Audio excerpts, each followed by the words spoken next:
Buenas tardes, les agradecemos que estén aquí con nosotros.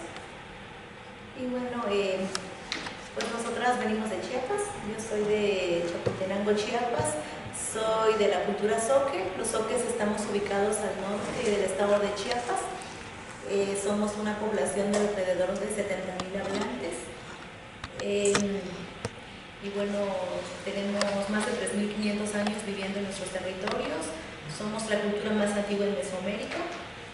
Se presume que los olmecas hablaban zoque.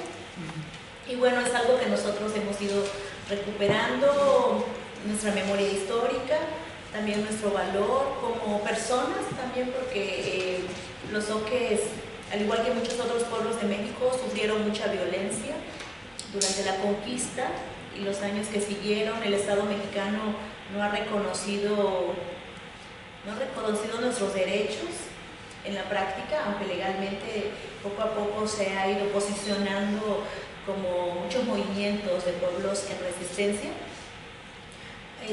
como lo fue el levantamiento zapatista en el 94, que de alguna manera visibilizó a los pueblos indígenas y toda la opresión que habían sufrido durante muchos siglos. Bueno, pero por otro lado, pues también Chiapas es un estado muy grande en el que no todos los pueblos participamos en la lucha zapatista, pero que sin embargo siempre hemos simpatizado y sabemos que es una lucha muy digna y que representa a muchos pueblos porque son problemáticas muy similares. Bueno, ahora nosotros nos hemos organizado en defensa de nuestro territorio porque tenemos diversas amenazas de extractivistas de proyectos de multinacionales, como son la minería, la extracción de hidrocarburos, las presas hidroeléctricas, una planta geotérmica, ecoturismo y bueno, hasta de transnacionales como Coca-Cola, que ha intentado comprar tierras para tener los manantiales, los ríos y poder poner su embotelladora. Entonces tenemos por un lado unas tierras que nos han favorecido mucho y que nuestros abuelos han cuidado por mucho tiempo, pero por otro pues también sabemos que eso que hay para nosotros, que es parte de nuestra vida, es también es materia prima para otra gente que lo ve como un recurso que puede servir para realizar diversos proyectos extractivistas. Entonces nos hemos organizado y hemos platicado en asambleas, porque todo lo platicamos en grupo, nunca decidimos algo de manera individual, siempre lo consultamos en la asamblea y en la asamblea decidimos hacer frente a esos proyectos, de tal forma que en 2017 logramos detener una ronda petrolera, que fue la ronda 2.2, pues un proyecto grande donde ya se iban a licitar los trabajos para extracción de hidrocarburos. Eran 12 pozos petroleros, eran 85,000 hectáreas que estaban en riesgo de sufrir contaminación y demás, y entonces se logró detener esa ronda petrolera, donde la inversión era de $300,000 millones. Algo que cuando pasó y la Secretaría de Energía anunció que se detenía esa ronda petrolera, a nosotros nos sorprendió mucho, porque nosotros emprendimos una forma de lucha no violenta contra esas empresas, donde nos reunimos muchos de la comunidad, gente que vivíamos en la comunidad, pero también personas que ya estábamos fuera y que habíamos regresado al pueblo, gente que estaba haciendo diversas actividades, gente que trabajaba en radio, en medios de comunicación, artistas, académicos, jóvenes, niños, campesinos, mujeres, amas de casa. Pues entre todos unimos fuerzas y logramos realizar diversas campañas en medios de comunicación, en redes sociales, de tal manera que hicimos muy visible la lucha. Tuvimos la suerte que Tuxtla Gutiérrez, la capital de Chiapas, históricamente es un pueblo zoque. Entonces Tuxtla, pues por cuestiones de la colonización y de la imposición del español, ellos perdieron la lengua zoque, pero sin embargo conservan mucho tradiciones como música, danza, gastronomía. Entonces ellos siempre han simpatizado con los oques, siempre nos han visto como, pues no sé, de alguna manera como parte de ellos, y saben que en el fondo somos como lo que quedamos de lo que fueron sus ancestros. Entonces cuando nosotros organizamos una marcha, una movilización grande en Tuxtla Gutiérrez, soques auténticos que llegábamos de comunidades éramos menos de 3,000 personas, y en la marcha hubo 8,000 personas. Todos los demás que nos acompañaron eran de la ciudad, profesores, enfermeras, organizaciones sociales que nos acompañaron y que participaron con nosotros, ambientalistas también, y que hicieron posible que se viera una presencia fuerte en la ciudad de los oques que nunca en la vida habíamos salido a marchar. Es más, se ven las fotos que éramos tan novatos que íbamos todos juntos como amontonados, porque claro, en México los maestros son los que más participan en este tipo de actividades, y los maestros se forman en fila y respetan el tránsito y demás, pero nosotros éramos un revoltijo ahí de gente caminando y que no teníamos como claridad de cómo iba aquello, simplemente que había que ir. Iban mujeres con sus bebés, iban señoras hasta de 80 años, hombres mayores, hasta jóvenes iban también, mujeres, también íbamos muchas mujeres. Entonces, bueno, se logró detener esa ronda petrolera, pero sin embargo sabemos que la amenaza sigue ahí, porque el gobierno ahora, recientemente este año, ha anunciado la creación de una nueva refinería, y también está presumiendo mucho que va a activar otras refinerías, se van a dar mantenimiento y se va a rehabilitar, porque se necesita el petróleo como materia prima, y además es un energético que se utiliza mucho en el mundo, y hay mucha presión por todos lados para que ese recurso sea extraído. Nosotros tenemos el petróleo que hay debajo de la tierra donde estamos nosotros, pues tiene ya desde 1970 que lo tienen identificado. Entonces ahora ellos siempre lo han visto como una reserva. De hecho, en México ya no hay tanto petróleo. Ahora descubrieron recientemente en el Pacífico, en el Océano Pacífico, petróleo, y que es el que van a empezar a extraer.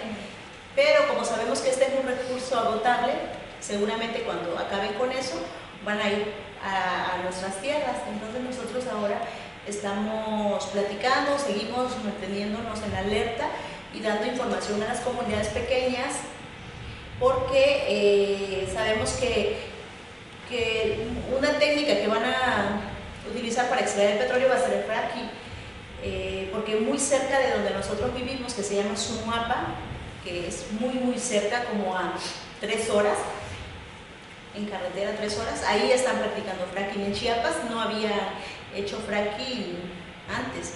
Se había hecho en Tamaulipas, en Veracruz, en Puebla y en Tabasco, pero en Chiapas no habían hecho fracking, y ahora ya hay pozos de fracking ahí en Chiapas, y es el municipio que se llama Sunuapa, y es muy cerca de donde nosotros estamos.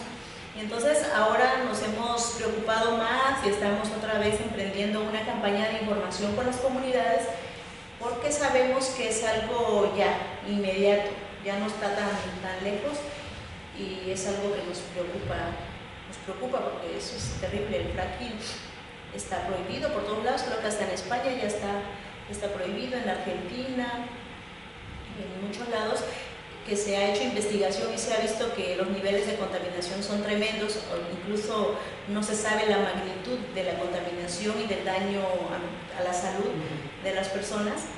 Entonces, pues a nosotros es algo que nos preocupa, y pues por eso también estamos siempre como muy pendientes de las noticias y de lo que informa la Secretaría de Energía, de lo que dice la Comisión Nacional de Hidrocarburos.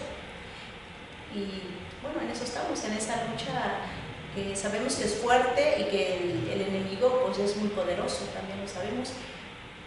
Pero nosotros como comunidades somos varios municipios que nos estamos organizando, y creo que hasta ahora vamos bien, estamos conscientes de la problemática y de lo que viene.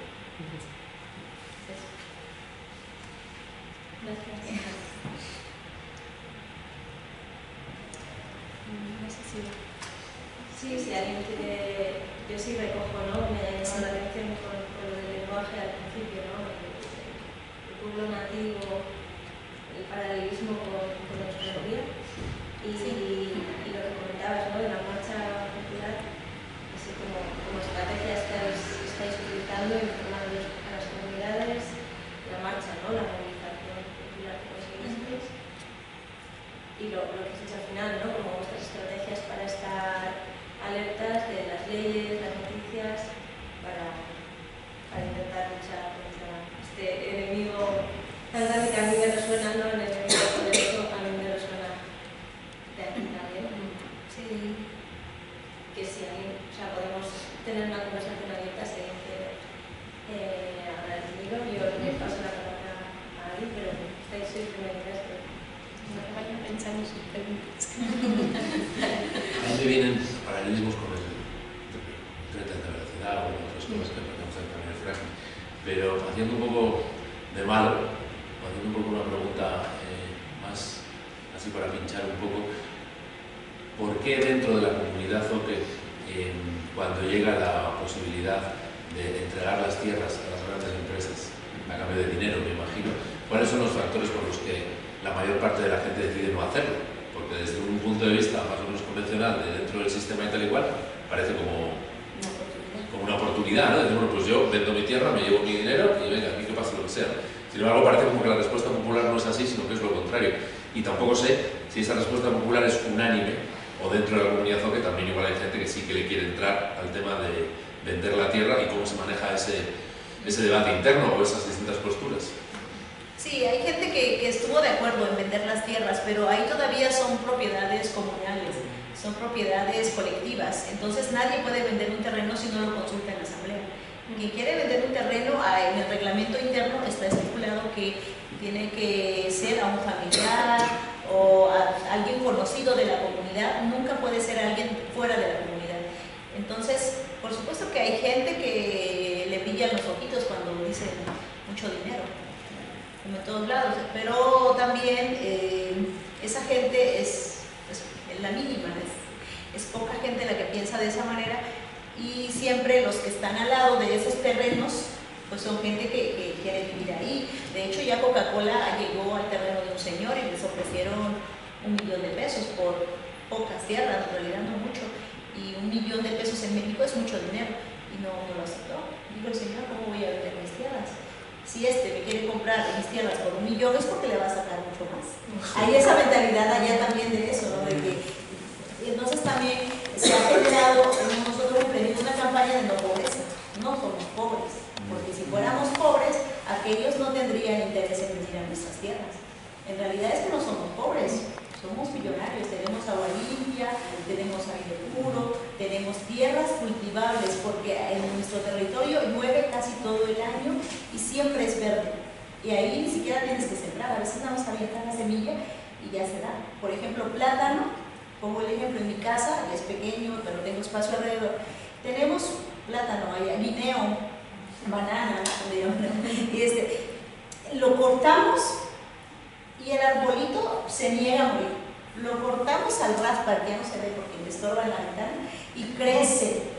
Lo hemos cortado como 4 veces y sigue creciendo. O sea, es que la tierra es muy fuerte. El maíz igual, de pronto apareció un naranjo, apareció un limonero y nunca lo sembraste. El cebollín se da como mal monte. Entonces hay mucha, así, o sea, ahí la gente, ahí decimos la frase, ¿no? El que no come, el que no trabaja.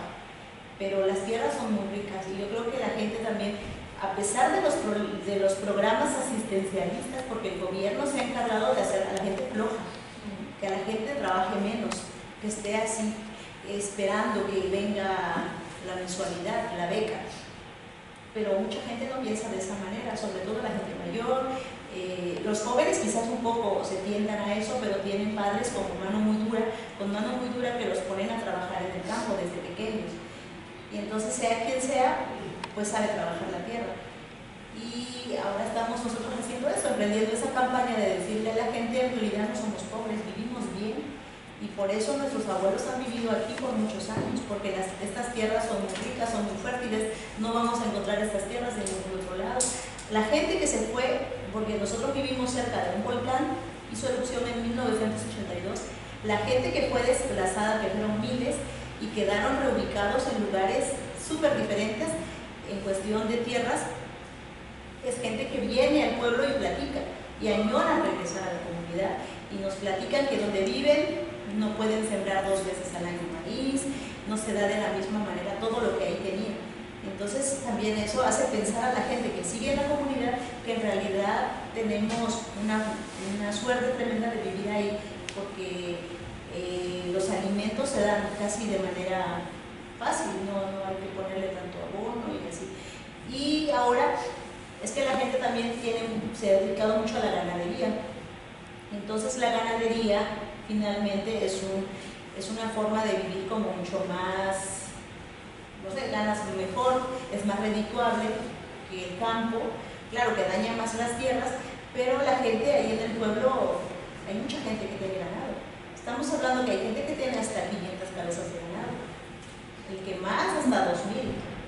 Y entonces contratan a la misma gente de la comunidad, hay como un sistema comunitario de apoyarse entre nosotros. Pero el que menos, mínimamente tiene 3 cabezas de ganado, el que menos tiene.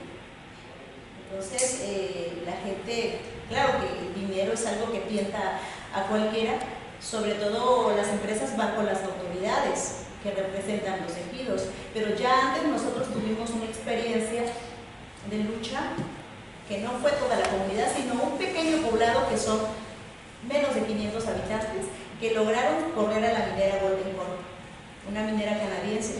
Esa pequeña comunidad donde hay uranio y donde solo se organizaron 7 personas, consiguieron correr a la minera.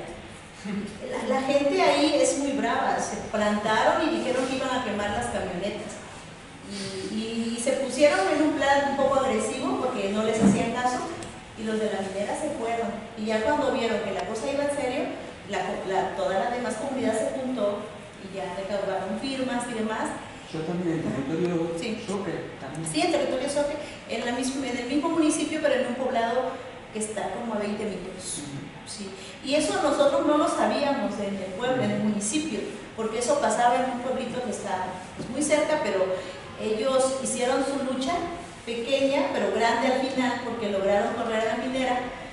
Y ahora que nosotros organizamos esto de Sodevite, ya nos platicaron que ellos ya corrieron a la minera hace 5 años.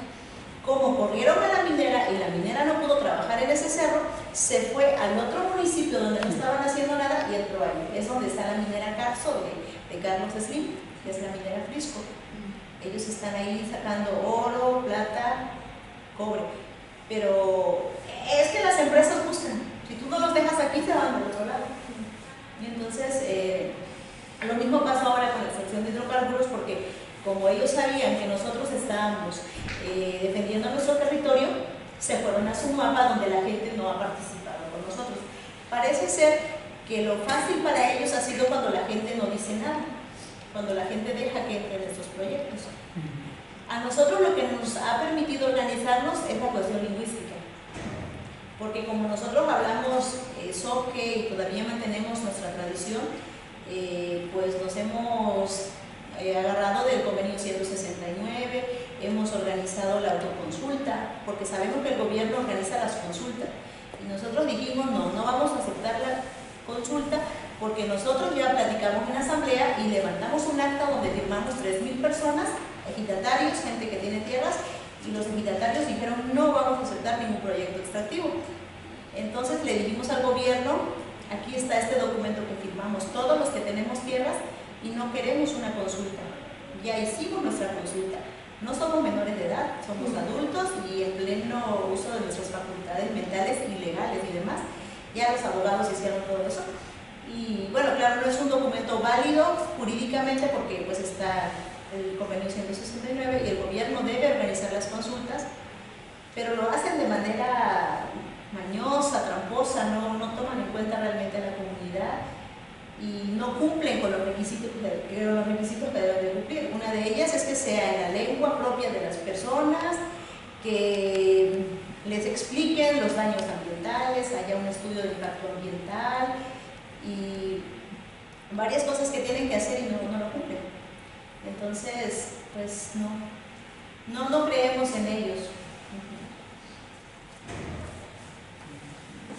Así como él ha comentado, la venta de tierras, una de las cosas que le pueda tender o tentar a la gente, ¿no?, para poder ceder o vender, el tema del trabajo, ¿cómo influye? Porque claro, hay en algunas cosas, por no decir todas, suelen decir, sí, esto va a crear empleo. ¿Allí cómo influye ese tema? Lo que nosotros hemos visto con otros pueblos nos ha ayudado mucho que hemos tenido contacto con otra gente que vive cerca. Por ejemplo, Tabasco, donde han extraído hidrocarburos desde hace 50 años. Y entonces se han hecho trabajos de documentales, de videos, de evidencias, donde la gente está enferma de cáncer. De hecho, en Tabasco, que es muy cerca de donde nosotros vivimos, como a 3 horas en coche, ahí hay gente que tiene cáncer, hay un hospital de oncología. Recientemente, me parece el año pasado, murieron 80 manatís, que son, no sé si... Ay, pobre, madre mía. Que son en el río La Venta, y aparecieron esos 80 manatís. Tipo foca, flotando ahí en el río, y fue una noticia que sonó mucho. Y entonces son cosas que se evidencia, claro, de que hay contaminación y que esto no tiene reparación. Entonces todo esto lo presentamos nosotros en la comunidad. Incluso hemos llevado gente que vive en un municipio que se llama Juárez, donde hay pozos petroleros y donde reubicaron a personas después de la erupción del volcán, y ellos han ido a nuestra comunidad, nosotros hemos ido a su comunidad y los hemos entrevistado y hemos visto cómo la tubería que ponen para donde corre el ducto, donde corre el petróleo, es como una serpiente, ellos lo definen así. Dicen que es una serpiente que cada vez que, todo el día está eso moviéndose, y que a veces revientan los ductos. ¿Y qué pasa cuando revientan? Son explosiones. Y personas han muerto, han sufrido accidentes, y eso nunca se dice. Entonces, todo eso pues, son experiencias que nos han compartido y que son personas cercanas las que lo han vivido, y de alguna manera tienen un impacto en la gente que lo escucha. Por ejemplo, en Juárez únicamente le dieron trabajo a las personas cuando hicieron las excavaciones para meter los ductos, cuando instalaron los pozos, y eso fue todo. Ahora no les dan ni trabajo y ya no tienen cultivos porque las tierras quedaron infértiles, viven en constante peligro y además enfermos, porque tienen como una especie de ronchas que todo el tiempo están ahí molestándoles y no tiene cura. Entonces todas esas cosas que les han pasado las han compartido con nosotros, y de alguna manera han repercutido para que la gente entienda la problemática, que no es solo un capricho de unos cuantos que estamos como defendiendo la tierra o estamos dando esas explicaciones, sino que es algo que es real y que efectivamente va a dañarles, y no a futuro, sino ya de manera inmediata. ¿Y cuál es la situación actual de la gente que vive en la lucha cada día?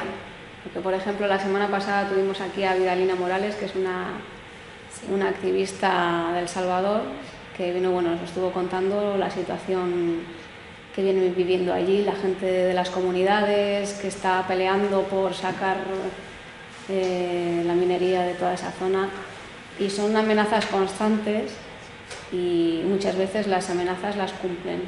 Nos estuvo comentando que con la comunidad de ella iban 5 personas que las multinacionales, creo que eran, ¿no, Martín? Que fueron los que... No se puede decir esto. Sí, gente contratada. No se puede decir, pero bueno, sí, que fueron asesinadas. Que fueron asesinadas. Sí, bueno, constantemente escuchamos esas historias, y también la gente se asusta cuando escucha eso.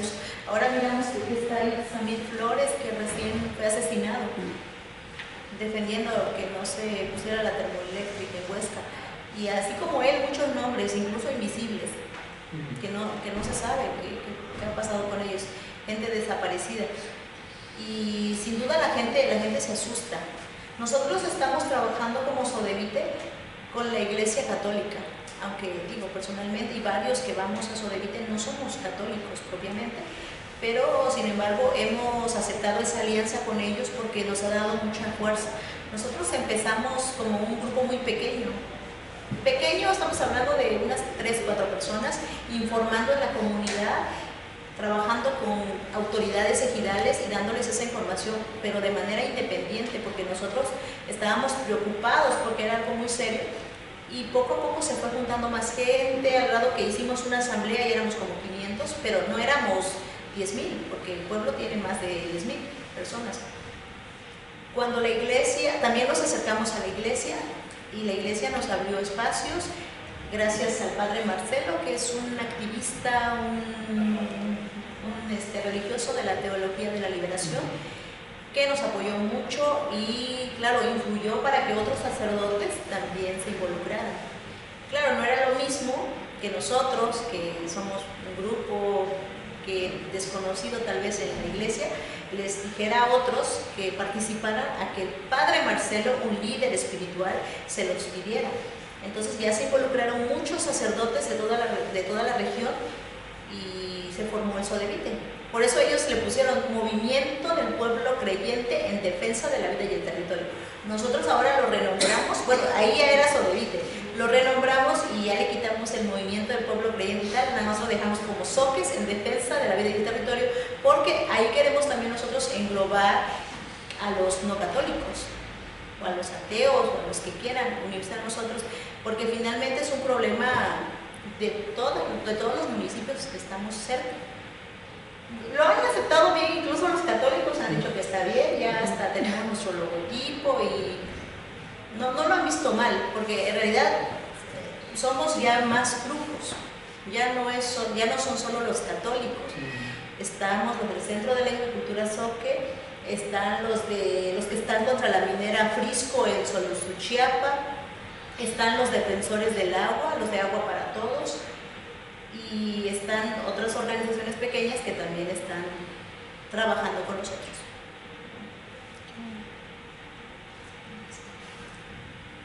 Al final todas creemos en algo, ¿no? Claro. Todas somos creyentes. Sí, todos somos creyentes.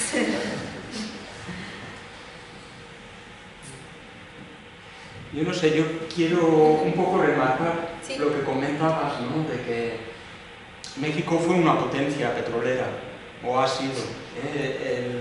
Todo el sistema actual, ¿no? De utilización del petróleo para la civilización actual surge en los Estados Unidos, y el primer sitio donde todas las compañías de Rockefeller, etc., expanden su negocio es la frontera sur, el país que tienen en el sur, México. Y desde entonces, y bueno, además eso abusando pues, de condiciones más baratas, del imperialismo yanqui, etc., ¿no?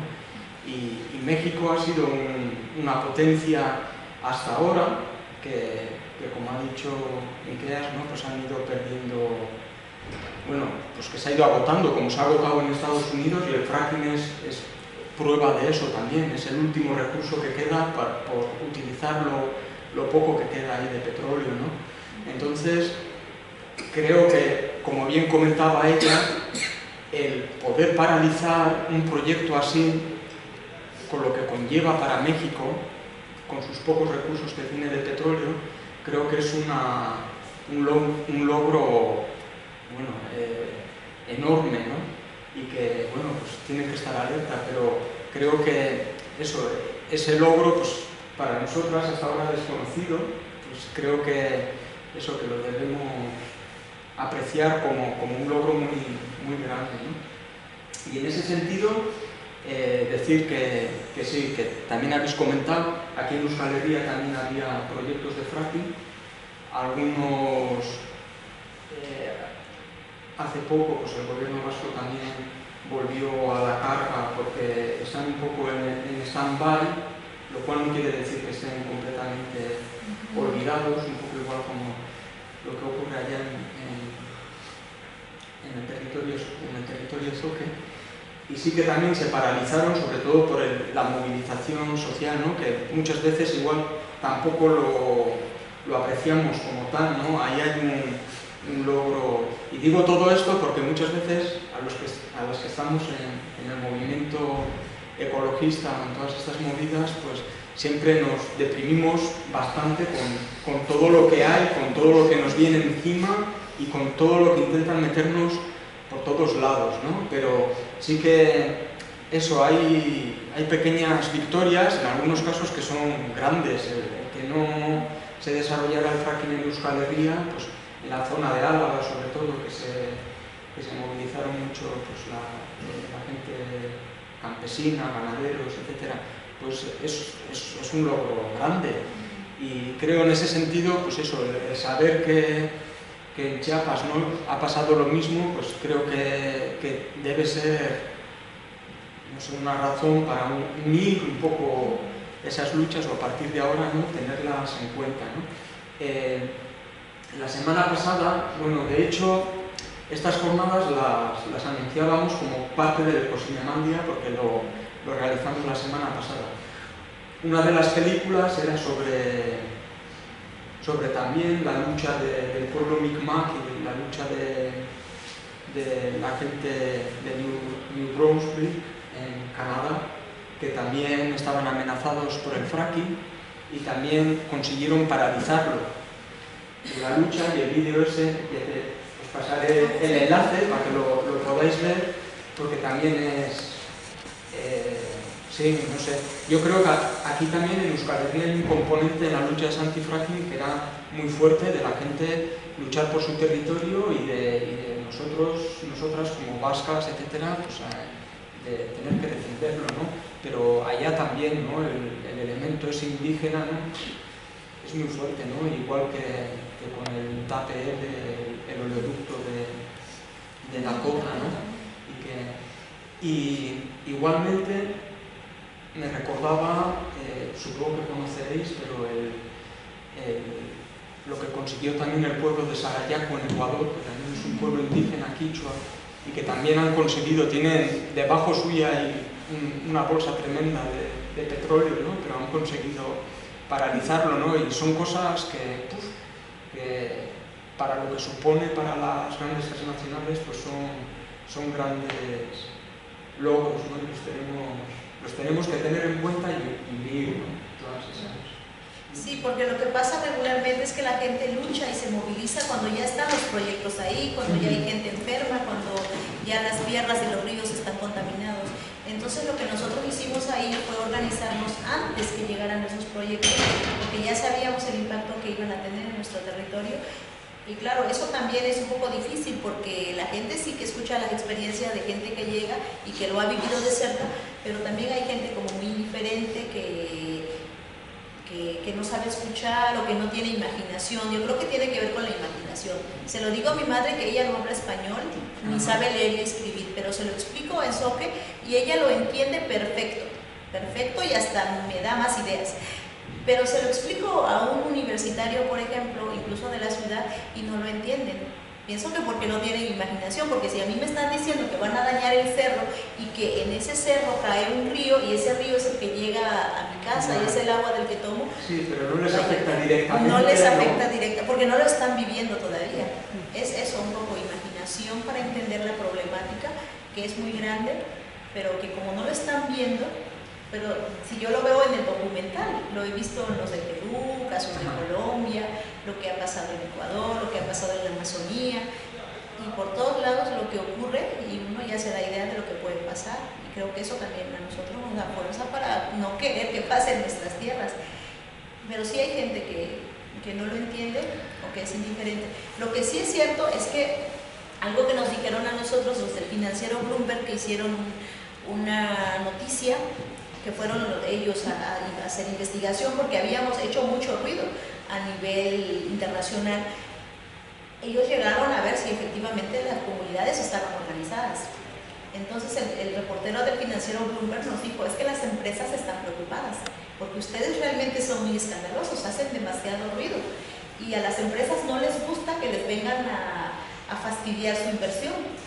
Si ustedes están haciendo ruido antes de que venga la inversión y vengan a trabajar aquí en sus tierras, no me puedo imaginar qué van a hacer cuando ya estén aquí. Y eso implica que nos retrasen el trabajo, implica que invirtamos y no saquemos pronto las ganancias. Porque lo han visto en otros países, pero cuando ya están ahí las empresas. Y entonces también eso un poco ayuda, porque como bien dices tú, a veces uno se decepciona, como que vas a algunas actividades y va poca gente, o no sé, como que ves la apatía, la indiferencia, y eso pues también como que te desanima. Pero cuando te das cuenta que si juntas